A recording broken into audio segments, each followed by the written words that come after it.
या व्हिडिओमध्ये पाहूया आपण ग्रामसेवक व कृषी सहाय्यक या पदासाठी आवश्यक असलेले शेतीविषयक महत्त्वाचे प्रश्न। मित्रांनो, पोर्टलवर जे प्रश्न विचारलेले आहेत त्या सर्व प्रश्नांचा या व्हिडिओमध्ये समावेश केलेला आहे। यासारख्या प्रश्नाचा जर सराव केला तर नक्कीच तुम्हाला चांगले मार्क मिळू शकतात।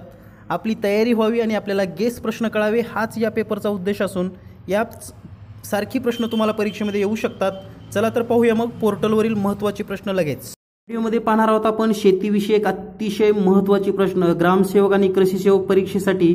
त्याचबरोबर कृषी विस्तार अधिकारी या परीक्षेमध्ये शेतीविषयक प्रश्न विचारले जातात। तर हे सर्व प्रश्न पोर्टलवरील असून हे फक्त गेस प्रश्न आहेत। याच्यासारख्या प्रश्नांची तुम्हाला तयारी करायची आहे किंवा हेच प्रश्न पण येऊ शकतात मे बी, परंतु हे फक्त पोर्टलवरील प्रश्न आहेत।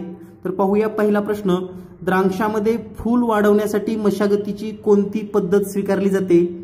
या ठिकाणी पद्धती पण दिलेल्या आहेत, प्रशिक्षण, कापणी, IAA आणि आंतरपीक कार्य। तर या ठिकाणी याचं उत्तर दिलेलं आहे कापणी। तर हा आहे आपला पहिला प्रश्न। यानंतर पाहूया पुढचा प्रश्न लगेच। यानंतर पुढचा प्रश्न आहे, सामान्यपणे सिंचनाचा कोणता प्रकार वापरण्यात येत नाही? या ठिकाणी 4 पर्याय दिलेले आहेत, कालवे सिंचन, तुषार सिंचन, अधपृष्ठ सिंचन आणि उपसा सिंचन। तर या ठिकाणी आपण कालवे सिंचन, तुषार सिंचन आणि उपसा सिंचन हे तिन्ही प्रकार वापरतो। तर या ठिकाणी सबसर्फेस इरिगेशन हा प्रकार आपण वापरत नाही, म्हणून याचं पण उत्तर आहे पर्याय सी। यानंतर पाहूया पुढील प्रश्न लगेच। यानंतर पुढचा प्रश्न आहे, मूळ छाटणीचे लाभ काय असतात? What is the advantage of root pruning? तर या ठिकाणी मूळ कापणीमुळे कोणता फायदा होतो? तर या ठिकाणी पहिला ऑप्शन आहे increase ratio of CN ratio, decrease fruiting, decrease flooring आणि डिक्रीज बायोमास। तर याचं उत्तर आहे 1 नंबर इन्क्रीज CN रेशो, CNचं गुणोत्तर वाढतं। तर याचं हे उत्तर दिलेलं आहे। यानंतर पाहूया पुढचा प्रश्न लगेच। भारतातील लागवडीयोग्य पडीत जमिनीची टक्केवारी काय आहे? म्हणजे भारतामध्ये लागवडीयोग्य असलेली आणि जी पडीत जमीन आहे त्याची टक्केवारी काय आहे? तर याचं उत्तर आहे 5% जमीन अशी आहे की जी पडीत असून लागवडीखाली आणता येते किंवा लागवडीस योग्य आहे। यानंतर पाहूया पुढचा प्रश्न, खालीलपैकी कोणत्या पिकात टिपके असणाऱ्या खोड किडीमुळे पुढील लक्षणे आढळून येतात? खालीलपैकी कोणत्या पिकामध्ये टिपके असणाऱ्या खोड किडीमुळे पुढील लक्षणे आढळून येतात? पिकाच्या आरंभिक टप्प्यामध्ये डेड हार्ट, पानातील मुख्य वाहिनी लाल होणे, नवीन आलेल्या पानाच्या वलयावर छिद्र पडणे। तर हे कोणत्या पिकामध्ये येतं असं आपल्याला विचारलेलं आहे आणि या ठिकाणी याचे पर्याय आहेत ज्वारी, बार्ली, सोयाबीन आणि मका। तर या प्रश्नाचं उत्तर आहे मका। मका पिकामध्ये हे लक्षण आपल्याला दिसून येतात। यानंतर पाहूया पुढील प्रश्न, मृदेतून अतिरिक्त पाणी काढून टाकण्यास काय म्हणतात? म्हणजे जमिनीतील पाणी जे जास्त आहे ते काढून टाकण्याला कोणती पद्धत अशी म्हणतात? तर या ठिकाणी पर्याय आहे जलनिस्सारण, सुकवणे, सिंचन आणि जमिनीची क्षमता। तर या ठिकाणी याला काय म्हणतात? मृदेतून अतिरिक्त पाणी काढून टाकणे। तर याचं उत्तर आहे जल निस्सारण, पर्याय क्रमांक 1। यानंतर पाहूया पुढील प्रश्न, फळांच्या जामसाठी आवश्यक असलेले किमान TSS काय असते? म्हणजे फळाचा जाम बनवण्यासाठी TSS ची टक्केवारी काय असते असं या ठिकाणी प्रश्न विचारलाय। पर्याय दिलेले आहेत आपल्याला 68%, 70%, 85% आणि 80%। तर या प्रश्नाचं उत्तर आहे पर्याय क्रमांक 1, 80%। यानंतर पाहूया पुढील प्रश्न, केळाच्या जमिनीखालील देठाचे नाव काय असते? केळाच्या जमिनीखालील देठाचे नाव काय असते? पर्याय आहे रसवाहिनी, कंद, प्रकंद आणि स्टुडोस्टेम। तर याचं उत्तर आहे स्टुडोस्टेम, पर्याय क्रमांक 4। यानंतर पाहूया पुढचा प्रश्न। पुढचा प्रश्न आहे, फळे हवाबंद करताना आणि लोणच्याचे मीठ ही भूमिका बजावते।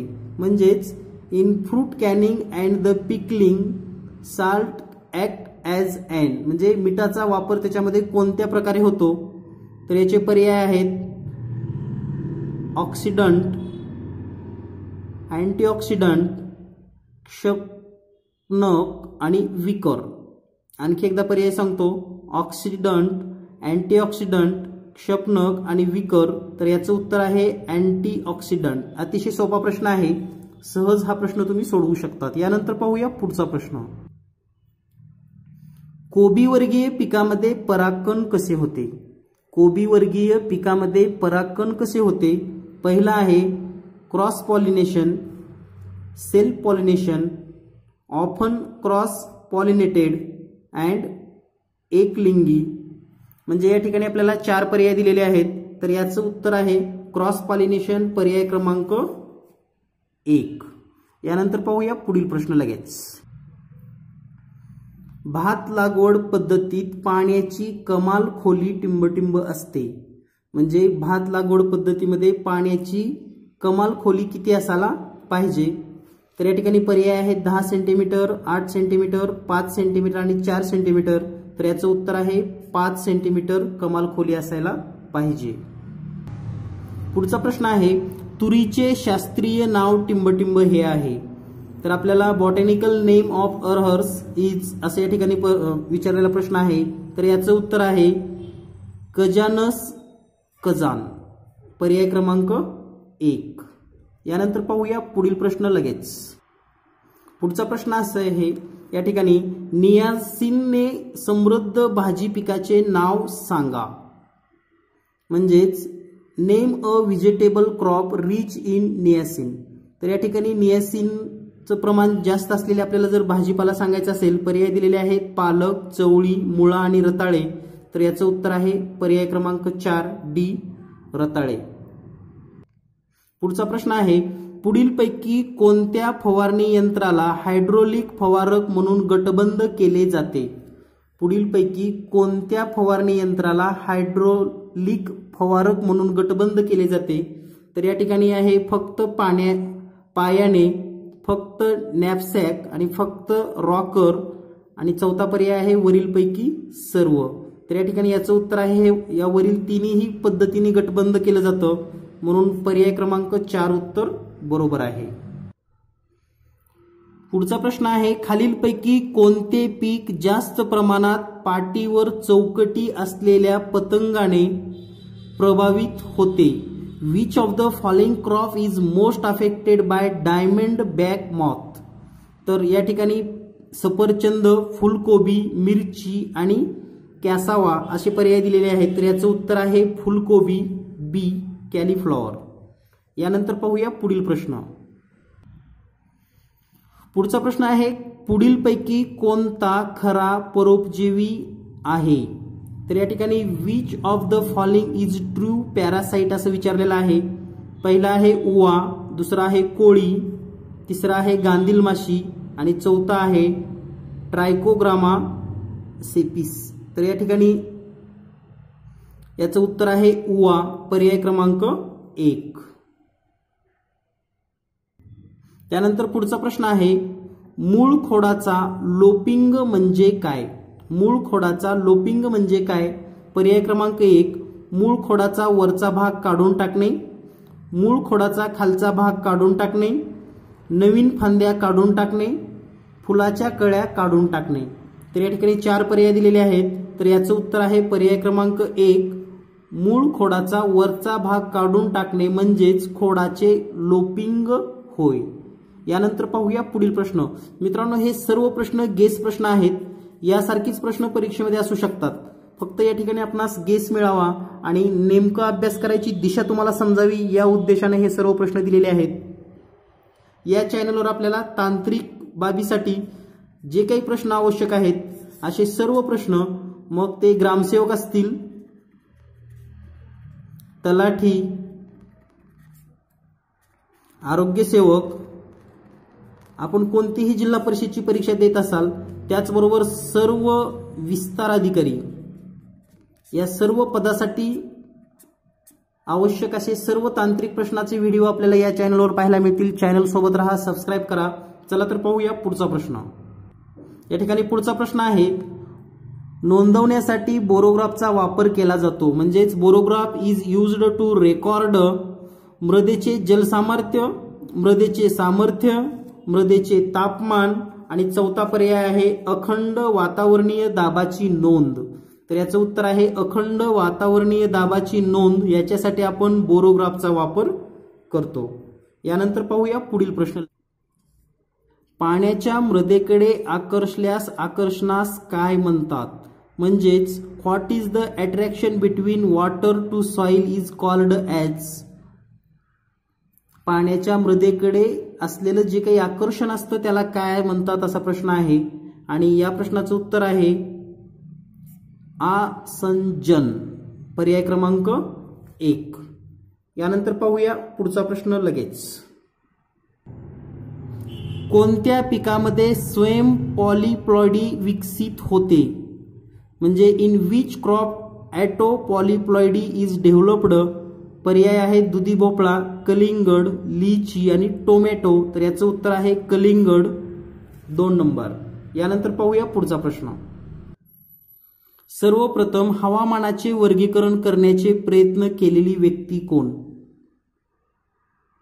तर या ठिकाणी first person who attempt to classify climate, म्हणजे हवामानाचं किंवा वातावरणाचं वर्गीकरण करण्याचा प्रयत्न कोणी केला? पहिला ऑप्शन आहे कोपेन, दुसरा आहे डी कॅडोले, तिसरा आहे ट्रोल आणि चौथा आहे टूल. तर याचं उत्तर आहे डे कॅन्डोल यांनी सुरुवातीला हवामानाचे वर्गीकरण करण्याचा प्रयत्न केला. यानंतर पाहूया पुढचा प्रश्न. नेपेरियर गवत, गिनिया गवत, पॅरा गवत यांची प्रामुख्याने टिंबटिंब पद्धतीने लागवड केली जाते. तर या ठिकाणी गवताचे जे प्रकार आहेत नेपियर गवत, गिनिया गवत आणि पॅरा गवत, तर यांची लागवड ही फक्त खोड कलम या पद्धतीनंच केली जाते. म्हणजे खोड कलम या पद्धतीने नेपियर गवत, गिनिया गवत आणि पॅरा गवत यांची लागवड किंवा वाढ केली जाते. यानंतर पाहूया पुढील प्रश्न लगेच. अंकुराची निष्क्रियता मोडण्यासाठी कोणते रसायन वापरले जाते? अंकुराची निष्क्रियता मोडण्यासाठी कोणते रसायन वापरले जाते? What is the chemical used to break bird dormancy. तर या ठिकाणी याचं उत्तर आहे किंवा याचे जे पर्याय दिलेले आहेत आपल्याला, या पर्यायामध्ये आपण पर्याय वाचतच आहात, तर याचं उत्तर आहे इथिलीनचा वापर यासाठी केला जातो. यानंतर पाहूया पुढचा प्रश्न.